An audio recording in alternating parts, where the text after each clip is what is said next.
What is going on, everybody? This is Xbox Ultimate, episode number 15, and my name is Mav. Thank you so much for tuning in. This is going to be a fun show. Got lots to talk about. We are getting closer and closer. It's only 5 days away for next-gen consoles. One of the most exciting things you can experience as a console gamer. This only happens once every 5 to 7 years or so, and this is going to be an exciting time for a lot of people. So we're going to talk about some of that. We're going to talk about, this episode is going to be a little different because we're going to talk about some of the history of Xbox, my history with Xbox, what it's been like for me enjoying the brand as a fan, why I'm a fan, what's in store for us in the future. And that's also going to lead into our first topic, which is going to be the fun speculation of the week. And that is what's in the future for Game Pass.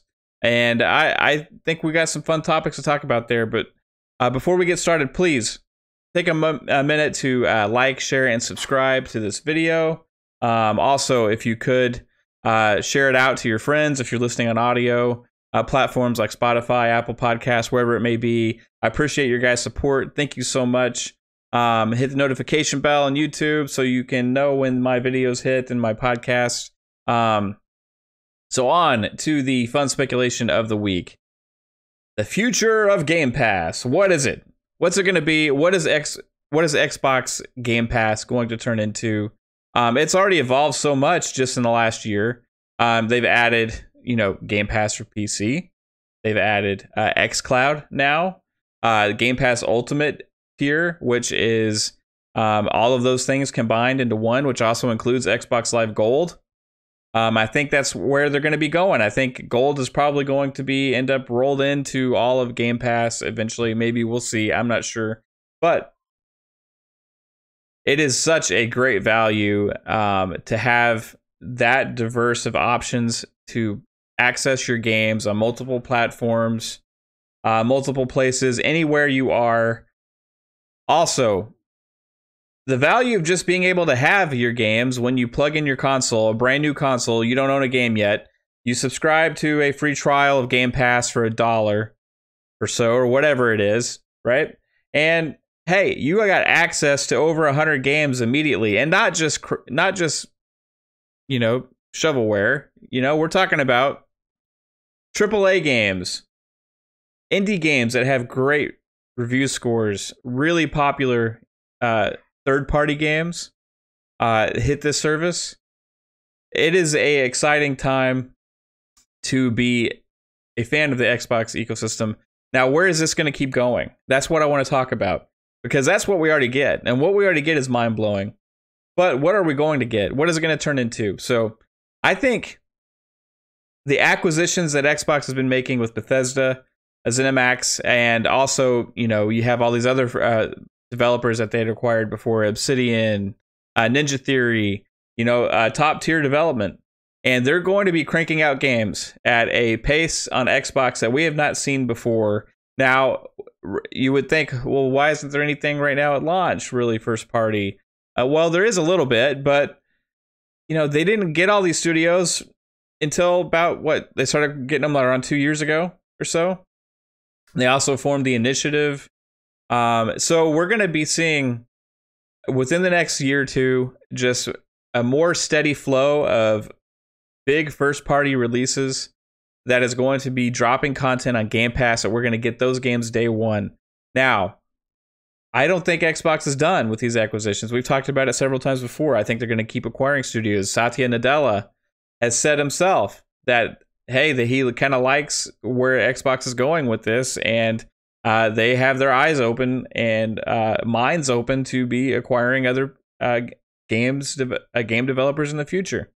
Also, there's been lots of rumors swirling around about other acquisitions that people have heard about. So we know this is going to happen. Phil Spencer even said that, that they are open to getting more studios. So I think right now we may not get any news like that potentially, but we may. Who knows? But we're going to be getting that in the future for sure. And the games will be on Game Pass day one. More value to the service. Also, what we might end up seeing is deals being made with some of these third-party developers and publishers to have their games available day one on Game Pass. We already see it a lot of smaller titles and indie titles where they drop day one on Game Pass that are not Xbox exclusives or anything like that. We've seen that several times this year. Some good games that have great reviews, and it helps people discover these games, and it helps them find a new audience that they would not have had before. It provides people with a chance to try the game where they would not have before, and it is also, providing life to some developers that have these games become more popular because of Game Pass. So I think we're going to see deals with Microsoft, Xbox, with big publishers to have some games available day one on Game Pass. I don't know when that's going to happen. I think it'll happen in the future, and I don't know if it's going to be like across the entire platform or just with a game here and there, right? Game Pass is a platform in itself. It would be almost no different than Xbox acquiring rights for an exclusive title, right? So, there's a history of these things happening before, and I think Game Pass provides new opportunities that are going to be explored this generation. Now, can they keep increasing the value without increasing the price? Because it's a crazy value price right now at $14.99. I think eventually it's going to go up. We see in other streaming services like Netflix and Hulu, all these things, they end up going up over time. They get their audience, then they need to keep pumping out content, they need to keep pumping out stuff, so they end up going up in price. Right now, Game Pass is underpriced. I shouldn't be saying this out loud because I don't want Xbox to hear me, but I would pay more for the service than I already am and still think I'm getting a great value. There's also things they could do with more options to allow more accounts attached to one, right? Like if you have Netflix, you can have 3 separate accounts or more on that account, so you can have different profiles. So we'll see, like, are they going to allow different gamer tags access to Game Pass if it's on multiple devices? Yeah, if you can already do it on the one Xbox, right? If you have your home Xbox, but for me, for example, I have multiple Xboxes in my house. So, if you're not signed in yourself to that Xbox, then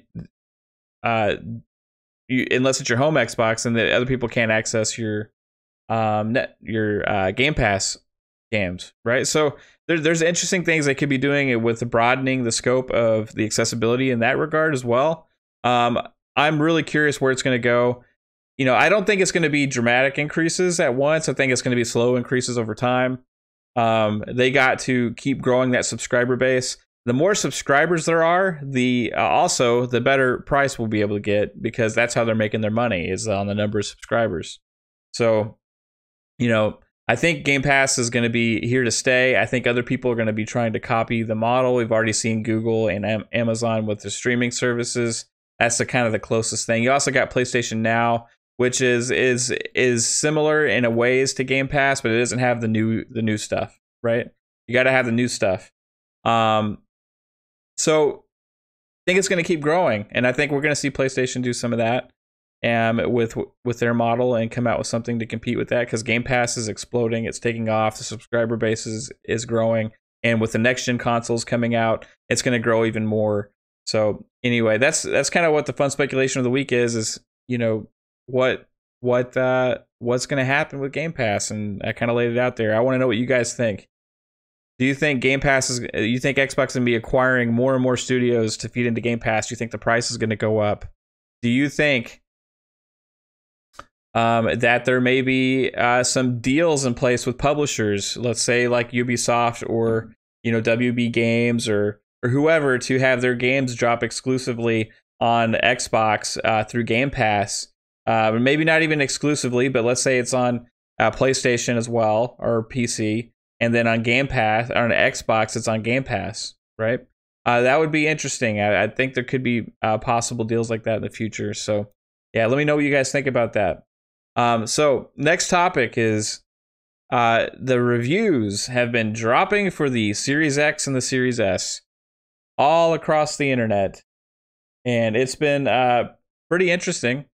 So The Series X has been getting rave reviews about the hardware, and as I kind of expected, there's been a lot of takes like, hey, they don't really have a lot first party wise, and that you can take that back 4 years ago to some poor planning on Microsoft's part. We had the Halo Infinite delay about that has left kind of a hole there, because that's what they were counting on. They had their eggs all in that one big basket, and when they delayed Halo Infinite, they knew it was going to leave a massive gap. However, the hardware wise, the reviews have been glowing. People are loving this console. Across the board, I've pretty much seen nothing but positive things about the build quality, about the experience you have. The worst feedback I can say I've seen from people about the actual hardware was just that the user interface was not like brand new, right? And you can say that, but also at the same point, speed is also a big factor with that. It is a new experience with how you can interact with everything. The other thing is we did just get updates with the user interface to this new dashboard that is built for next gen. They're just sharing it across the generations, and they also had it an update preview program and everything for people to iron out any issues. So I think it's a good next gen experience. We're going to get those dynamic themes, which people are excited about. It's going to be fast with the UI. You know, we got quick resume. You got the whole backwards compatibility program on there that's going to improve your games. You got the HDR implementation that's going to add HDR to older games that never had it before. So hardware-wise, glowing reviews. That is extremely exciting to see. Xbox has been confident in this product by getting it in lots of people's hands. The embargo lifted. There's plenty of stuff out there for you to watch to see what these people are saying about the Xbox Series X. Xbox Series S, people are saying, hey, they're a little underwhelmed with the power of the console, but that's to be expected. You know, it's not going to compare to the Series X. It also, you know, people have been praising it for the opportunity to have a lower price model out there, to have more accessibility for people to dive into gaming. Not everybody cares about the best graphics or 4K at the highest frame rates and everything. The Series S can produce the higher frame rates, but it's going to be lower resolution, half the storage space. It's going to have, you know, no disk tray in there. So, but you know, if you really care about all those things, and you're that guy that's watching this or listening to this, then you're probably getting a Series X because you're, you know, the hardcore gamer, right? You're probably less interested in the Series S. The Series S is more intended for a different audience. More intended for the guy that's at the store, hey, I'm going to grab a console. Or I'm going to get something for my family, right? And $299 compared to other pricing out there that's actually available is hard to beat with a new console out there. So that's where that's targeted. Series X is for me. It's for all you hardcore guys out there, or even if you're not hardcore, let's say you just play a lot of games and you love to play a lot of games, and it's an investment for you to do that. Series X is also probably the way to go, right? So fantastic news about the Series X and what people are saying. It seems like Xbox nailed the hardware. They are on the right track, and we are back, baby. Xbox is coming back, and that's kind of what this episode is all about, because instead of having my list of news topics that I'm going to be going through, we are only 5 days away from the console, so I want to go back in time. I want to take a trip back to 2001, November the 15th.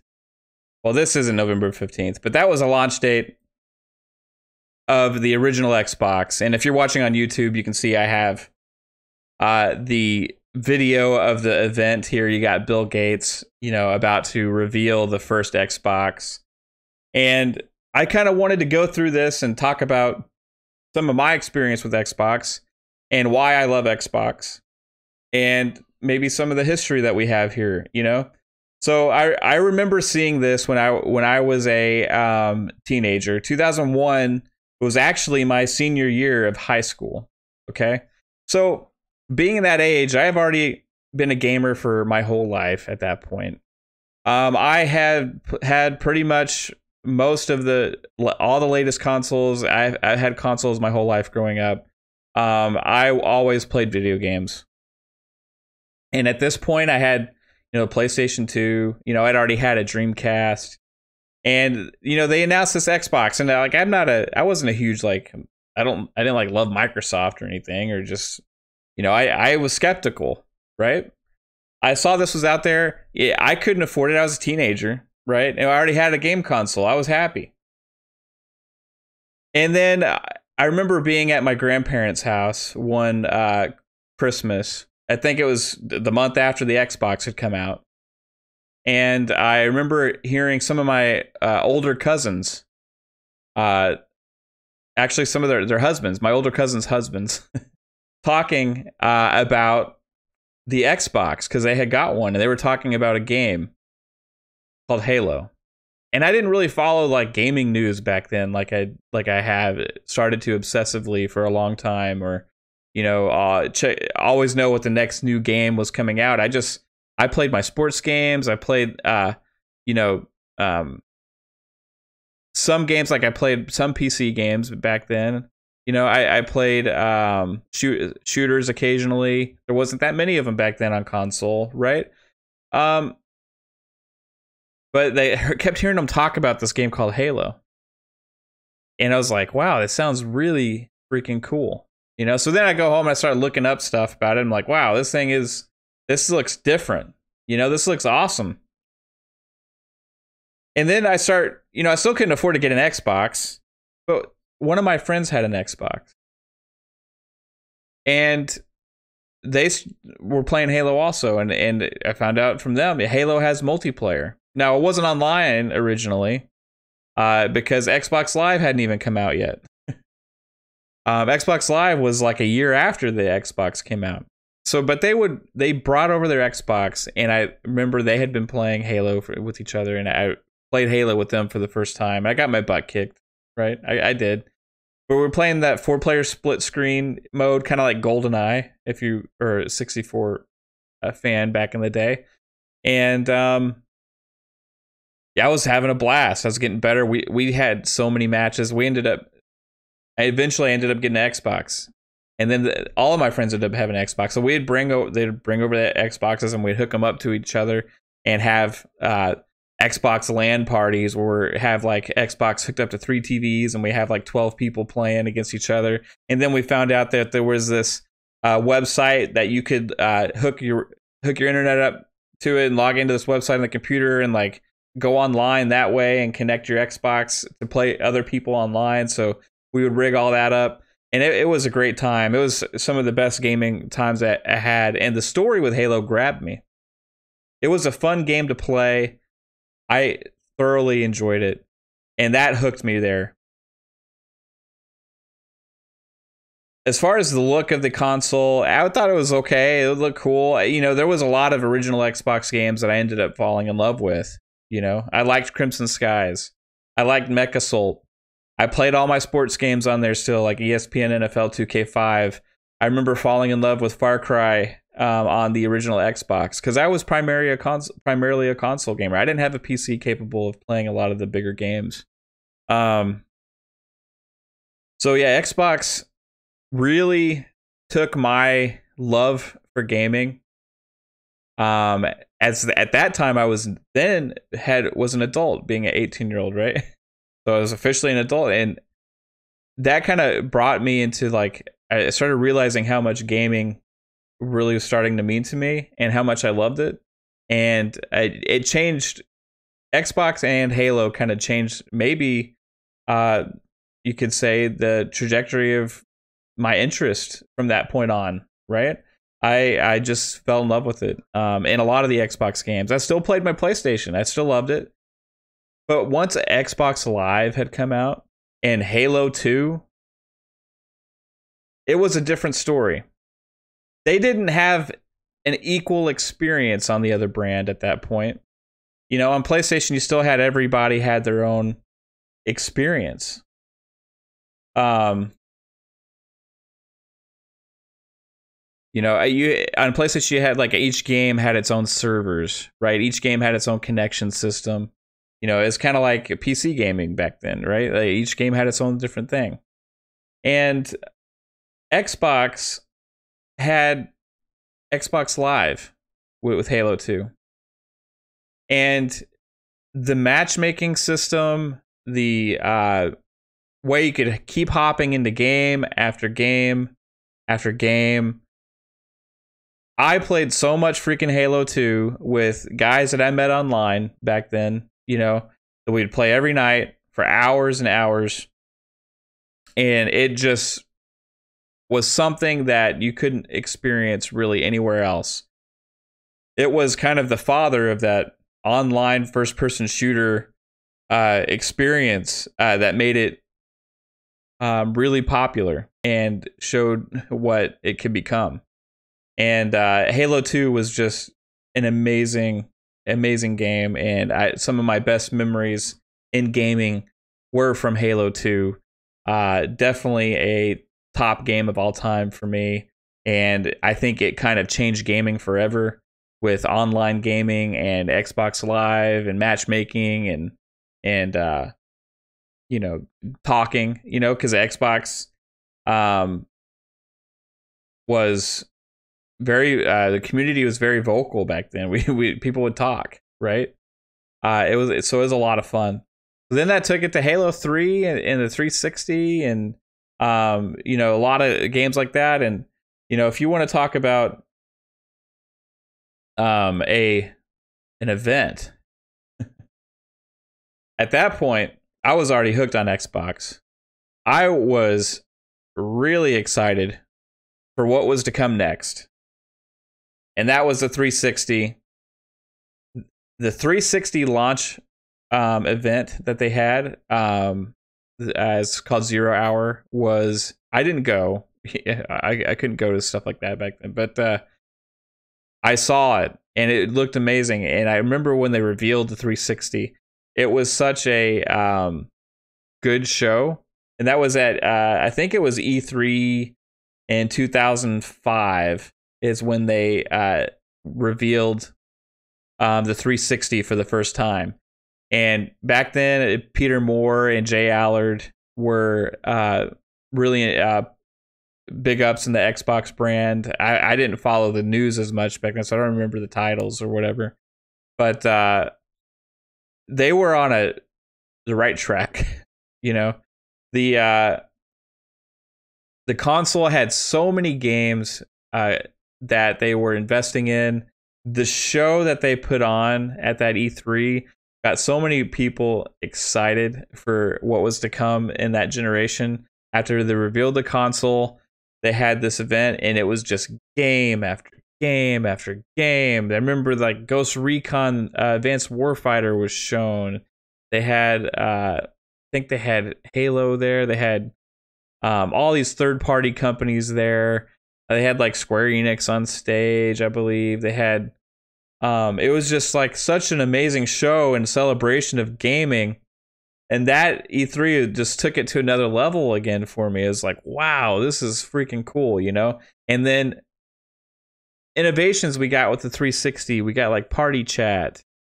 We got the Xbox Live went up another notch. You got Xbox Live Gold ended up coming out, Xbox Live Arcade, where you had this, it really started highlighting indie game creators and making that a viable option for them to release their games on console. Before, the console was pretty much just the bigger games, except for shovelware on some platforms.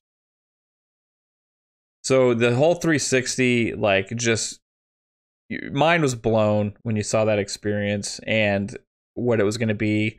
And everybody got a headset when they got an Xbox 360. They had issues. They had the red ring of death, right? The headsets kind of sucked. They always broke. They had the red ring of death. They spent billions of dollars to fix that problem, And we've been talking a lot about faceplates the last couple days with some of the news going on in the PlayStation world. 360 had customizable faceplates also. It was such a fun time to be really invested in that brand and to see everything coming for Xbox. There was so many games that were just really good, and Xbox 360 for a long time was everybody's favorite console. Then something happened. We're gonna go into the next era of the Xbox, and that I will say, well, yeah, I have Splinter Cell footage up here because I wanted to highlight that Splinter Cell needs to come back. So I meant to play some of that, but we're gonna go on to the next era, and that is the Kinect era of Xbox 360. At some point, the 360 wasn't selling as good. The PS3 wasn't even selling as good, except it started selling more because of the Blu-ray player in it. Because at the time when Blu-rays had come out, Blu-ray players themselves were really expensive. So people that wanted Blu-ray HD, HD DVDs instead of the HD DVD thing that Xbox was pushing, Sony had Blu-ray in theirs, and Blu-ray won that platform war, if there was even much of a war at all. Blu-ray was it, and people wanted to watch movies in HD, and to get an HD Blu-ray player was expensive. So why not get a PS3? So PS3 had also started taking off in sales, whereas earlier in the generation they had struggled. And I think 360 Xbox kind of sensed like, hey, our momentum was slowing down, and they saw the Wii that had come out, and they had sold like gangbusters. The Nintendo Wii was just everywhere, hottest selling thing, in gaming in a long time. And not just Xbox, but Sony tried to pivot after this, seeing that, hey, there's a market for this kind of stuff. We got to get a piece of this. So Xbox decided to switch gears. We're going with Kinect as our primary focus. And this had huge ramifications on not just the Kinect itself, but the developers for Xbox at the time, for so a lot of the brands that they had been working on. A lot of the focus left from making these AAA big games that people loved and shifted into making Kinect games. And Rare, who probably made some of the best Kinect games, was forced to start making Kinect games and made like Kinect Sports and Kinect Adventures and some of that stuff. And then you had Lionhead had to make Fable, whatever that was, Fable Journey, I think. And then you had also, I remember Project Milo, the little AI guy interactive experience that never came out that people were really excited about. That was one of Peter Molyneux's like visions, There was interesting ideas there. Kinect actually, when it came out, was extremely successful in sales. People were excited to have their Xbox 360 have an experience like the Wii, but even better. But it never lived up to the potential. It didn't live up to the hype. The developers didn't make very good games for it. Because of what ended up transpiring, you ended up actually losing a lot of developers and studios as part of the Xbox family. Eventually, Lionhead got shuttered. I think Rare had to go through some things at that time. They were making Xbox avatars and they're making all the Kinect games and stuff. And, it was kind of like, what's going on here, guys? You had a Bungie at the tail end of the 360 era move on from Microsoft and become independent again. So a weird time in this whole era of the 360 at the tail end. It went from such a high to like, what's this? Now, I think they hadn't really learned from their lesson going into the next generation. Because after the 360, they were like, okay, we're shifting a little bit of the focus from the Kinect. We're still going to include it in every Xbox sold and charge $100 more than the competition. But we're also going to be really focusing on TV. You know, we're going to push, you know, TV. And at the Xbox One launch event, TV was said so many times that I think it drove a lot of gamers crazy.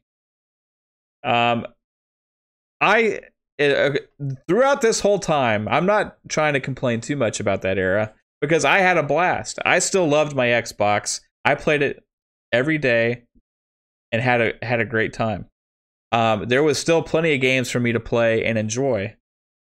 But if you go back and look at it and think on it, what could we have gotten if this whole stretch of time did not happen? Where would Xbox be, or what would it have become? So we're going to talk about that in a little bit, right coming up. Because we've had that focus on TV. Again, the studios were really not there. You had Don Matrick as head of Xbox. That was maybe, to a lot of people, not leading the Xbox in the right direction. You had a lot of talk about the power of the cloud without seeing it. You had games announced that got canceled that people were excited about for years. You also had games that were in trouble in development that were revealed that took years and years to come out and did not live up to expectations. So, you know, the Xbox One early era, even though I still loved it and had a blast, was still missing things that it could have had. And that's because of some of the decisions that they made. And if you're watching the video, you can have a good laugh about it because you remember this. If you're an Xbox fan, you remember what was going on. And it really hurt them for this generation.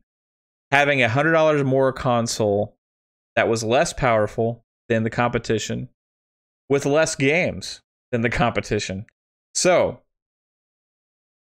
Xbox fan, I loved it. I loved the Halo games I played. I've loved playing all my multi-platform games on it. I've had my PlayStation just like I always had for playing all their exclusives that I like to play. But it was really a kind of a darker era, and it dug them into a hole that they needed to crawl out of. Well, enter Phil Spencer. To a lot of Xbox fans, he will probably be known as the savior of Xbox, because where it looked like they were on to a possible spiral of doom that was leading them down a path of being an afterthought in a lot of gamers' minds, and became uncool to a lot of people. Never uncool to me. I've loved it. I've had my friends that I play games with that I met on the original Xbox. Halo 2. I talked to guys that I played with for 15 years now, right? So, no, actually longer than that. When did Halo 2 come out? I don't know, 2004? 16 years, right? So, to me, like, I'm invested in the brand so much. I love so many of the games and the IPs that are on the platform. Halo being number one. Fable, Gears of War, Forza Motorsport. These games are more to me than just what the latest game comes out in. They have a history, right? And good memories with the history. So, Phil Spencer comes in, and he's acknowledging, hey, yeah, we've made some mistakes, right? And that was refreshing to see. An actual exec kind of say that kind of stuff, like, hey, we've lost our focus, we're gonna get it back. And he laid out the steps.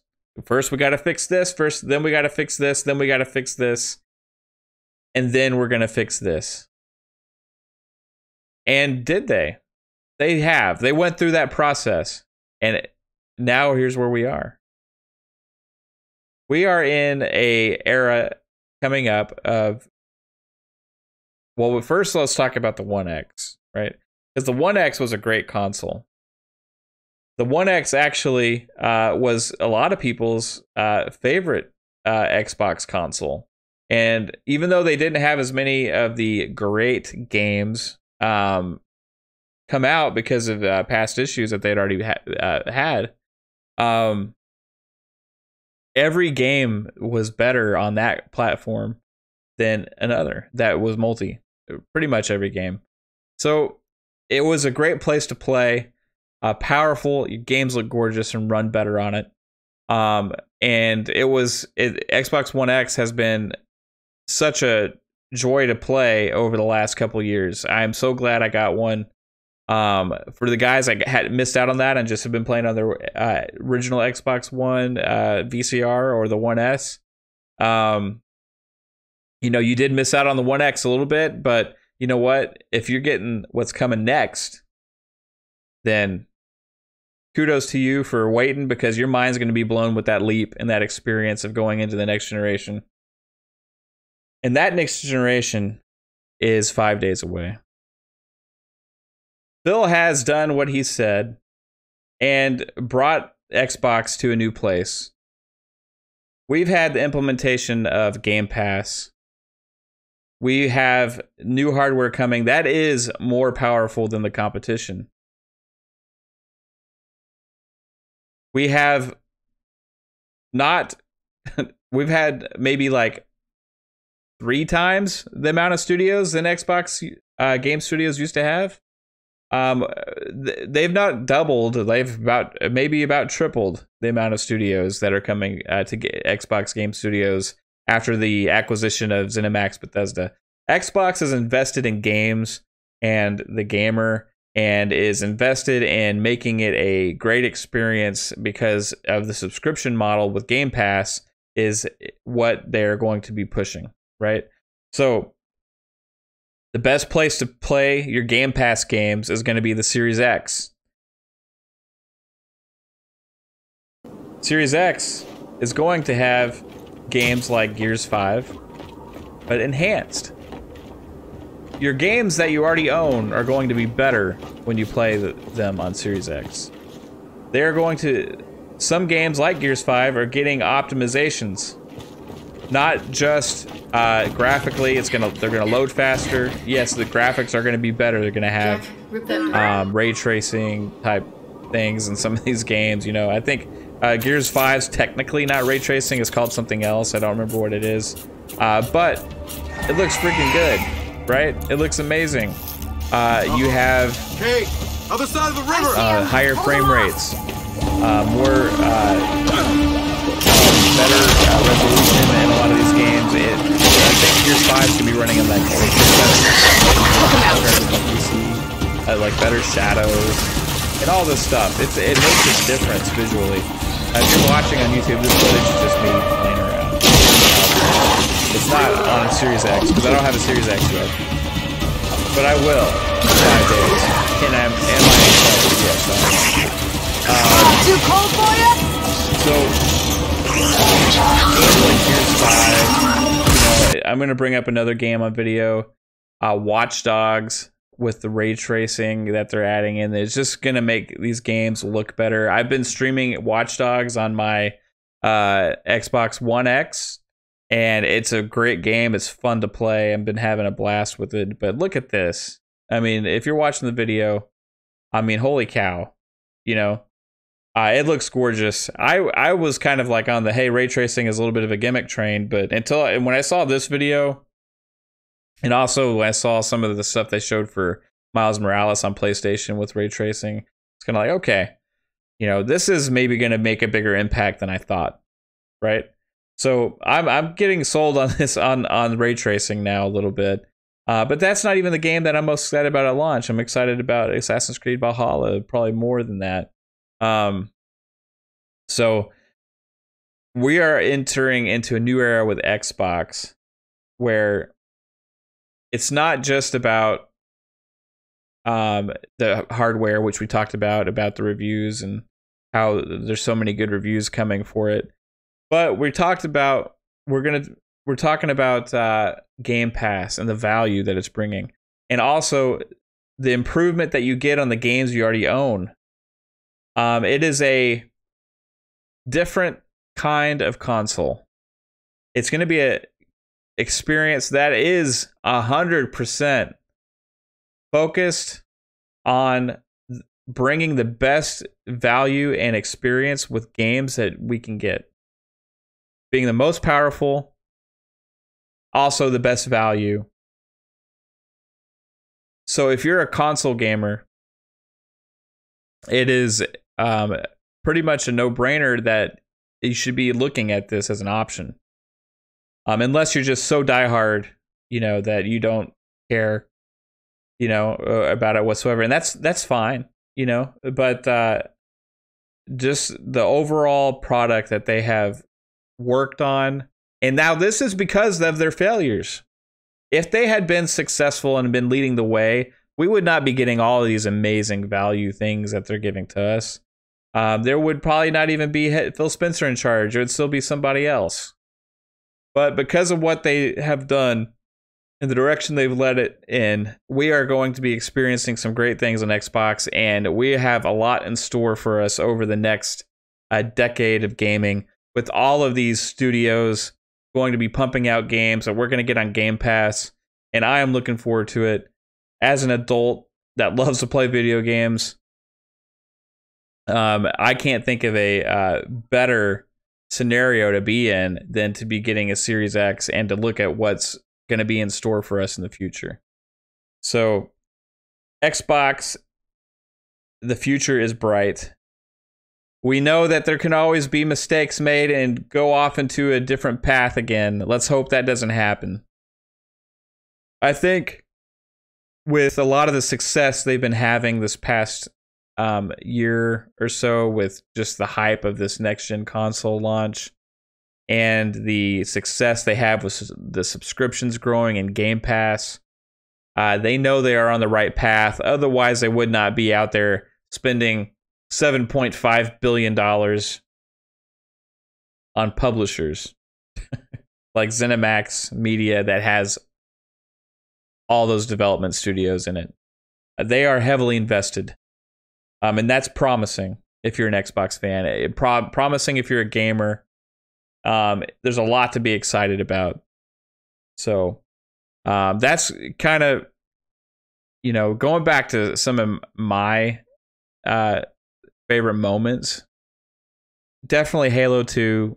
And you know what? A lot of people knock me for this, but I loved Far Cry Instinct's Predator on the original Xbox. I spent so many hours in that map editor making maps, making game modes with friends that we would have custom matches in. That was a fun time back then. Also, Crimson Skies, Mech Assault, Fusion Frenzy, Fable. There's just so many. On the 360, we had... Oh, you know what? On the original Xbox, Splinter Cell Chaos Theory. The first 3 Splinter Cell games were amazing, but Chaos Theory just set such a standard for me. On the 360, you had Rainbow Six Vegas, Ghost Recon Advanced Warfare, Halo 3. These are just a few games. You had Elder Scrolls Oblivion. My gosh. How many hours did I spend playing Elder Scrolls Oblivion? There was great Japanese RPGs like Lost Odyssey, Blue Dragon, Star Ocean. It was you had Soul Calibur with the fighting games were great on there. You had so many great franchises of 360. It was such a great time to be playing games and then Xbox One, yeah, we suffered, but we had some good games this generation. There's some of the best multi-platform games came out this generation. I actually really enjoyed Halo 5. We've had 2 really good Gears games come out. We did not have a Splinter Cell. That's on Ubisoft. That's a shame. Rainbow Six Siege by Ubisoft, though. That's a great game. It's going on like year 4, year 5 or something like that now. So there's just... You can probably... If I were to sit here and talk for 30 minutes, we could think of so many great games. that came out. Sunset Overdrive, that was a good one. Titanfall 2. Just so many great games that we've had so much fun with this past generation. And next generation is looking even brighter. So I kind of wanted to talk about the launch a little bit, and what I'm probably going to be doing. I'm probably going to be getting my Xbox Series X that day in the mail. It's coming to my doorstep. I got notification it should be here that day. So I'm going to be watching my doorstep like a hawk. I don't want any porch pirates coming and stealing my Xbox. So I'm going to be there watching. I want my Xbox. I'm going to be waiting because I'm going to grab that sucker. Actually, I have 2 coming. Just to be honest with you. But I'm going to take the first one that comes and I'm going to plug it in, and I'm going to start installing some games. I do have some installed on an external hard drive, so I'll just be transferring those to the internal. I'm going to be doing Gears 5. I'm going to buy Assassin's Creed Valhalla. I already got Watch Dogs Legion's purchased, so I'm going to install that. Probably going to go ahead and buy NBA 2K21 at that time. I'm not exactly sure how many games because I can only play so many. And then I'm going to be streaming. That's what I'm planning on doing. I'm planning on streaming me playing the Xbox. Maybe I'll record a unboxing video or something like that, put it up on my YouTube channel. I'm excited to show you guys everything. I also had a PS5 pre-ordered. I was also excited to get my PlayStation 5. Target canceled the pre-order on me. So I am without a PlayStation. This is an Xbox podcast, and that's what I talk about, primarily Xbox. And I talk about some of the negative things sometimes that I think that different brands do, as well as we talked about some of the negative today that Xbox has done in the past, right? But I am still a PlayStation fan. I love PlayStation. I love a lot of the games on there. Uncharted is one of my favorite games franchises.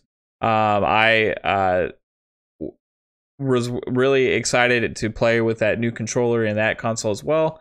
But you know what? It didn't work out for me. I'm going to still give it a shot to see if I can't get one somehow. But we got time. I can wait if I have to. So that leads me into, because we've been talking about Game Pass and Xbox, I want to talk about Game Pass. Game of the week. And this is going to be the last topic. Now, this is a little bit of an interesting one because it kind of goes into with what we've been talking about, the history of Xbox, what's coming with Xbox. Now, if you remember the original Xbox, EA was not putting their games on the original Xbox when it came out. Actually, my Xbox made their own sports games. They had like NFL Fever and stuff like that. And eventually EA and Xbox kind of worked things out, and they started bringing their games over to Xbox, and it was a big deal. It was a big deal at that time. And then, Xbox got rid of their sports games and their sports franchises and stuff, right? And to think about where that was and then what we're about to be getting. EA and Xbox have kind of gotten closer, obviously, because my Game Pass game of the week, now this is a cop-out because it's technically not right now, right? But it is within a week before you hear the next episode of this, so I'm going to hit it now instead of waiting. My Game Pass game of the week is EA Play. It's not just a game, it's a service. EA Play is joining...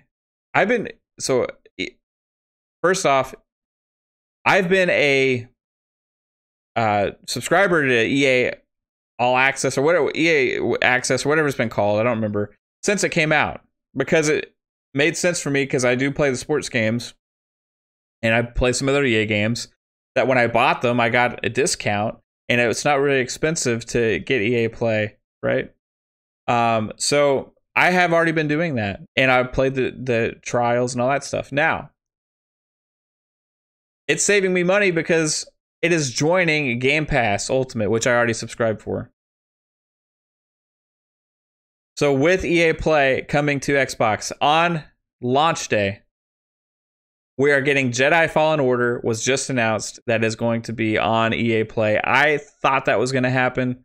I predicted it, and I'm glad I was right. It is hitting EA Play on it's hitting EA Play in time for the launch of the Series X to be on Game Pass. Day one of the Series X, Series S launch. So, not only will you be able to play Jedi Fallen Order if you subscribe to Game Pass Ultimate, you'll also be able to play all these other EA games over the course of the generation that they've had, and also some past generational games as well, because of the backwards compatibility of the Xbox. So they have, the way EA Play pretty much works is after a few months, maybe like 4 or 5 months or so, maybe even 6, I'm not exactly sure, the game then hits their service, right? So then you can play that game. It's kind of like Game Pass at that point. You just have access to it. You can install it, you can play it. Also, you get a discount on their games. If you decide to buy a game new, you get a discount on it.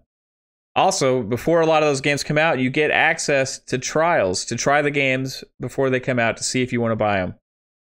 Way most of them work is like a 10-hour trial to try the game to see if you like it before you buy it.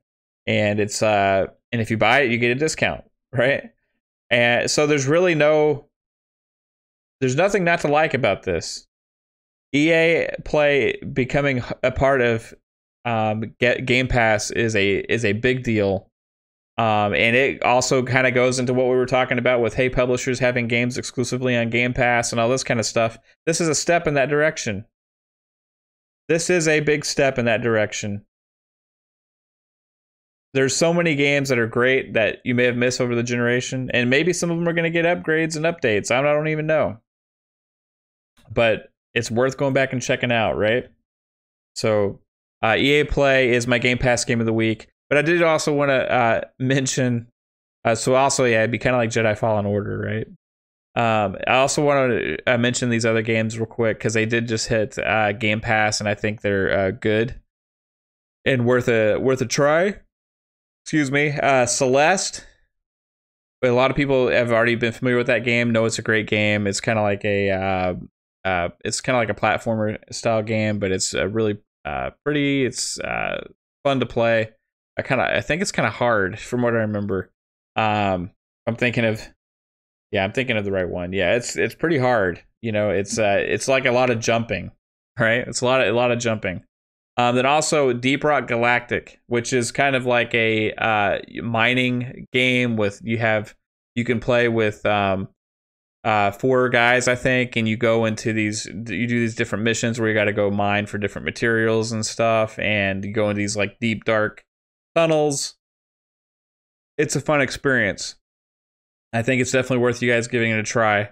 I think it has great reviews actually. So does Celeste. Celeste is I think it's like 10 out of 10 on Steam, right?